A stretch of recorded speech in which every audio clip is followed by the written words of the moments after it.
Have you ever stopped to wonder what really separates a good athlete from a truly great one?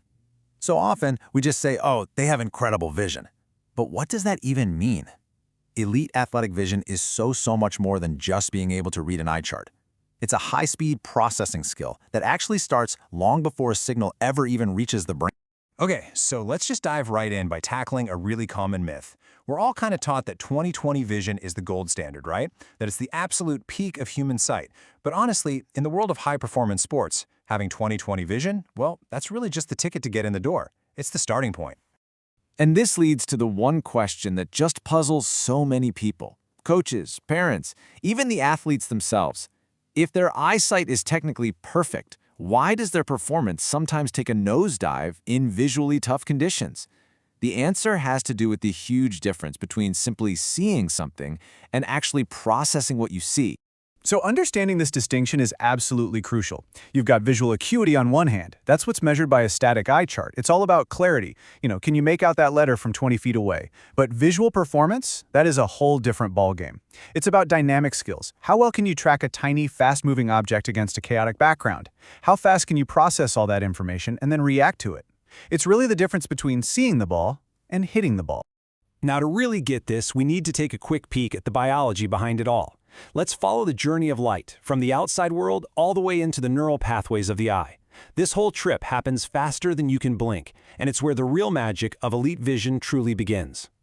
First things first, you gotta forget about thinking of the eye as just a simple camera that's passively taking pictures. That's not the full story at all. The eye, and specifically the retina at the back of it, is a direct extension of your brain. It is actively processing and filtering information from the very instant that light hits it. The process itself is surprisingly elegant. So light comes in through the lens, and it hits the photoreceptors, the rods and cones, at the very back of the eye. These little cells are basically transducers. Their job is to convert that light energy into an electrical signal. This is the raw data, the first step. But it's what happens right after this that is just so remarkable. And here is where things get really interesting. This is the game changer. See, the retina doesn't just pass that raw signal along for the brain to figure out. No way. It has its own onboard smart processors that start analyzing the visual scene immediately. This is pre-processing at its absolute most efficient. So let's meet the real heroes of our story, the retinal ganglion cells, or RGCs for short. These are the output neurons. You can think of them like a team of specialized data analysts. Before the visual signal even begins its journey down the optic nerve to the brain, these cells have already started pulling out the most important, most relevant information. And this is not a one-size-fits-all kind of job. There are dozens of different types of these RGCs, and each one is tuned to a very specific feature. Some are basically dedicated motion detectors, firing only when a small object moves. Others are wired just for detecting fine details or subtle changes in contrast. It's like having a whole team of specialists all working at the same time, processing different streams of information. So how in the world do they do it? Well, a lot of RGCs use something called a center surround receptive field. What that means is they don't just respond to a blob of light. They respond to the difference in light between a central point and the area right around it. This structure makes them fantastic edge detectors, which, as you can imagine, is absolutely critical for picking out something like a baseball from a busy background. Okay, so we've got this incredibly sophisticated processing system built right into our eyes. But that amazing level of sensitivity can also be a weakness. And this brings us right back to our original question. If the system is so good, why do even the most elite athletes struggle sometimes? Well, it turns out there are two main culprits that are constantly trying to mess with this finely tuned system. The first culprit is an external one, something every single athlete has to deal with: glare. We're talking about the stray light from stadium floodlights, the sun hanging low in the sky, or even headlights at night. It's a direct assault on the visual system. So what is glare exactly?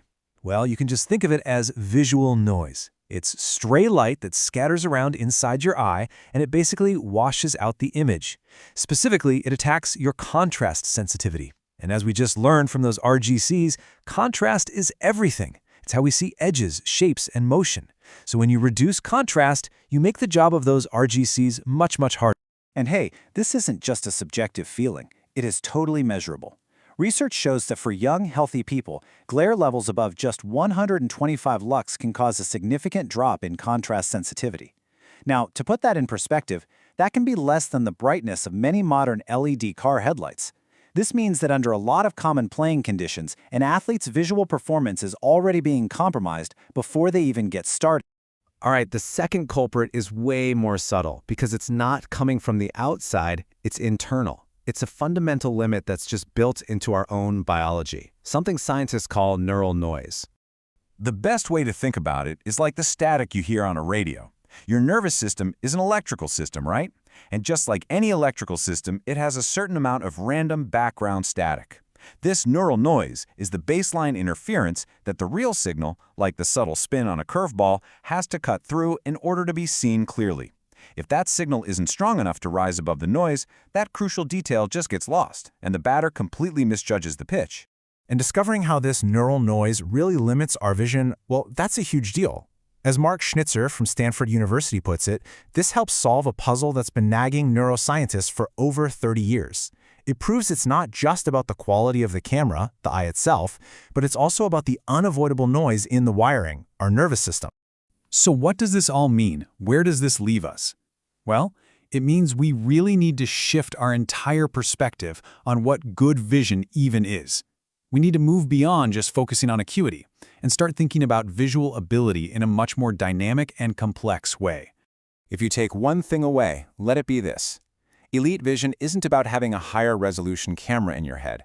It's about having a system that can create and maintain a clean, high-quality signal, even when it's being attacked by external things like glare and internal things like neural noise. Better performance comes from better signal processing, plain and simple. So let's just quickly recap the three big takeaways here. First, 20/20 vision is just the starting line, it is not the finish line. Second, the skill we really need to pay attention to is contrast sensitivity, that ability to pull an object out from its background. And finally, remember that external glare and internal neural noise are the two very real, very measurable enemies of peak visual performance. So, the next time you watch a game and you see an athlete make an absolutely incredible play, or maybe miss one that looked easy, try to think beyond the eye chart. Think about the signal-to-noise ratio. Think about all that incredible processing happening in the retina before the brain even gets the memo. The real question isn't just what they see, but how cleanly did they process the signal.